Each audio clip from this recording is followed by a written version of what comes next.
Min cưỡng xong tập pi bình mọc ní cho nên lôi mảnh tên chùm hiệp số bọc mẹ bong ôn nhưng chưa chưa tha mình nổi mùi ní bong ôn và các chị sợ đẹp bằng squatte cha bàn tay xâm rạp ở khang nhóm cứ bên nhị dùng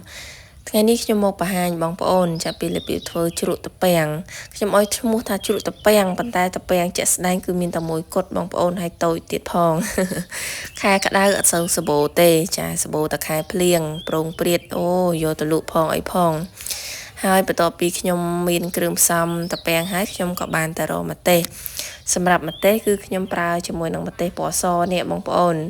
ប្រើក្រៅពីម្ទេសពណ៌សហ្នឹងអត់សូវឆ្ងាញ់ទេចាដោយសារតែអត់សូវឈ្ងុយវាត្រូវតែជាមួយនឹងម្ទេសពណ៌សហ្នឹងឯងហើយខ្ញុំក៏មានទ្រពពុតញងចាប្រហែលជា2 3ខាំដែរខ្ញុំធ្វើនេះក៏មិនជាច្រើននេះដែរដោយសារតែខ្វះតាពាំងបងប្អូនហើយឥឡូវនេះខ្ញុំចាប់ដើមមករៀបចំចាបេះទ្រាប់បេះអីចាដើម្បីយកទៅធ្វើណាហើយគ្រឿងផ្សំវាមានតែ4មុខនឹងឯងបងប្អូនចាមានតែទ្រាប់ពុតញងតាពាំងមកចាខ្ទឹមសចាជាមួយនឹងម្ទេសនឹងឯងងាយស្រួលមែនតែនចាមានតែ4មុខហ្នឹងគឺ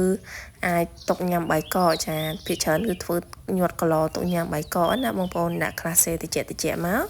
ចាហើយយើងយកមកដាក់ហូបជាមួយបាយកកបាយក្តាំងពេលព្រលឹមឡើងគឺថាឆ្ងាញ់មែនតើណាបើសិនជាមានត្រីអាំងត្រីដែងអីផ្ទាប់ញ៉ាំជាមួយទៀតណាគឺរឹតតែជាតិហ្មង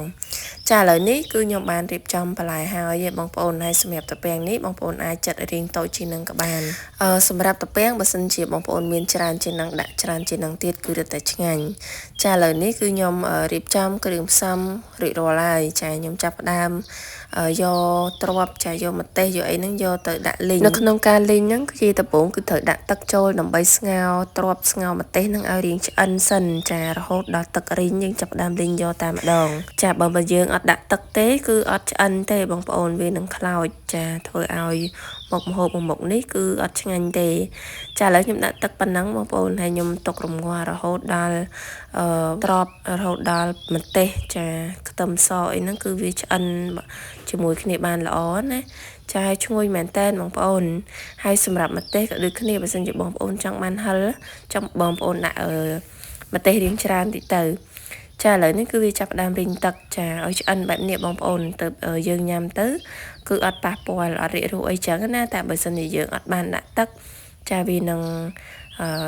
លក្ខណៈថារៀងឆៅចឹងយើងញ៉ាំទៅក៏អត់សូវឆ្ងាញ់ដែរចាឥឡូវខ្ញុំលីងវាឲ្យស្ងួតទឹកមែនតែនហើយខ្ញុំចាក់ទុកឲ្យវាត្រជាក់សិនទៅចាំមុននឹងយកទៅបុកហើយនេះគឺខ្ញុំដាក់ស្ងោរជាមួយនឹងតាពាំងហ្នឹងដូចខ្ញុំជម្រាបម្ដងហើយម្ដងទៀតបើសិនជាមានច្រើនជាងហ្នឹងគឺរឹតតែឆ្ងាញ់ចាឥឡូវខ្ញុំចាប់ដើមយកតាពាំងនេះចាយកទៅបុកហើយសម្រាប់ការបុកនេះបងប្អូនចង់បានរៀងមិនសូវម៉ត់ក៏បានចង់បានម៉ត់ខ្លាំងក៏បានដែរតាមចំណង់ចំណូលចិត្តប៉ុន្តែជាទូទៅគឺខ្ញុំ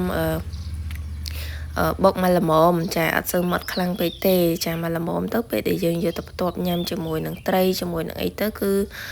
វាមានដុំអញ្ចឹងយើងញ៉ាំទៅគឺឆ្ងាញ់មែនតែន